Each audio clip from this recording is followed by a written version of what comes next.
Hello, and welcome to another episode of the Weekly Deathmatch. This week, we are playing Destiny 2, and I'm cheating a bit because it's not strictly Deathmatch. Supremacy does count as Deathmatch in my eyes, but this doesn't really, it's Control. So basically a King of a Hill style thing. So, if you're not aware, there's 3 points.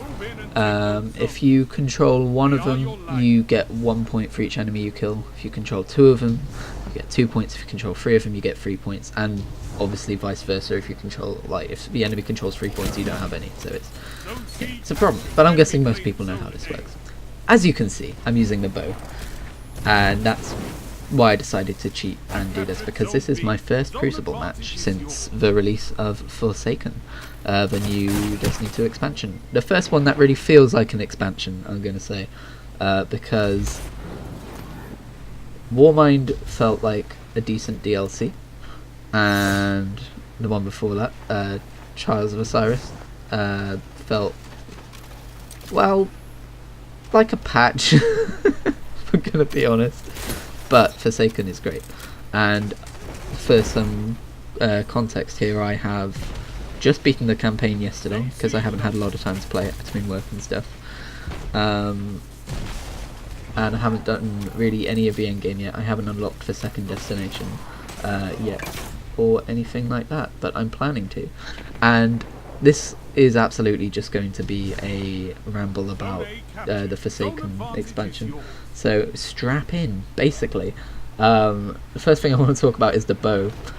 And I don't know if the bow is any good in Crucible. I had fun using it in this match, despite the fact that it's not a particularly amazing match, like my team won, but I didn't do very well in the scoreboards. But that's just fitting in with the theme of a weekly deathmatch at this point. Like I said, I'm in it for the whole, this is the first time I played Crucible in Forsaken kind of thing. And as you will also have noticed, I got a triumph there, and I get lots of triumphs in this match because it's my first match, but I'll get to those in a moment. But the bow, goddamn, when they announced the bow, I was mildly excited. I was like, okay, bows are cool. They're not cool when you miss as many times as I did there, though. That was a fear I had going into PvP with a bow, but I feel like when you're doing PvE, there's a little bit of auto lock on to make it feel better and perform better, but in PvP obviously that will not be there. But actually, I think that is about the only moment I had in this match where I was like, oh man, I'm missing all my shots kind of thing. Like, I missed some, but I don't, like, with like 5 in a row like that. Also, this secondary pistol, I learned very quickly, sucks. At least for Crucible. But as I was saying, the bow feels so satisfying, especially in PvE.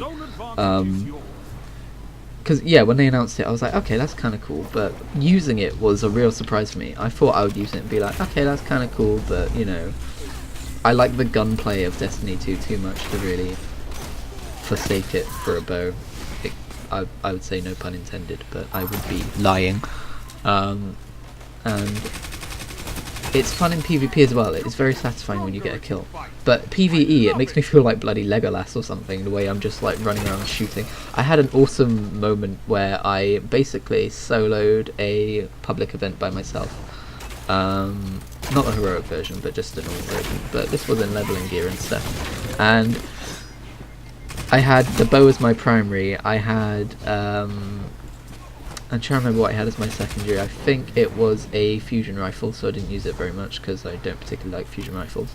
And then my heavy weapon was a grenade launcher, and I just got my new super, which you'll see soon enough in this match. And basically I soloed it, and I almost did it without dying. I was one shot, literally one shot off of killing the boss when I died, and then I respawned and shot and killed him.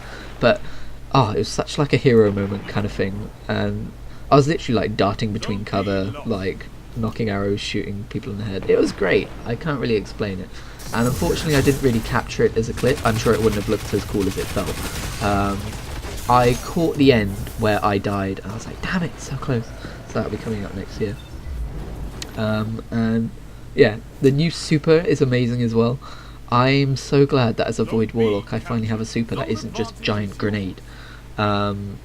I think I hold off activating it for a while. I don't really get the best kind of super play in this match, unfortunately. It's okay. Oh, here we kind of came back. I was like, okay, that's that. But I love it. It's not so good against single target massive bosses, because you're just kind of...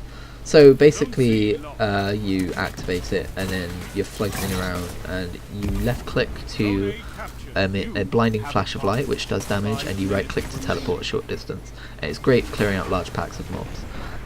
But as for defeating a single giant boss, it's okay, because you can just kind of circle around them and spam it, but it doesn't feel so good as the giant bomb for the bosses. So I guess each one has its merits and weaknesses.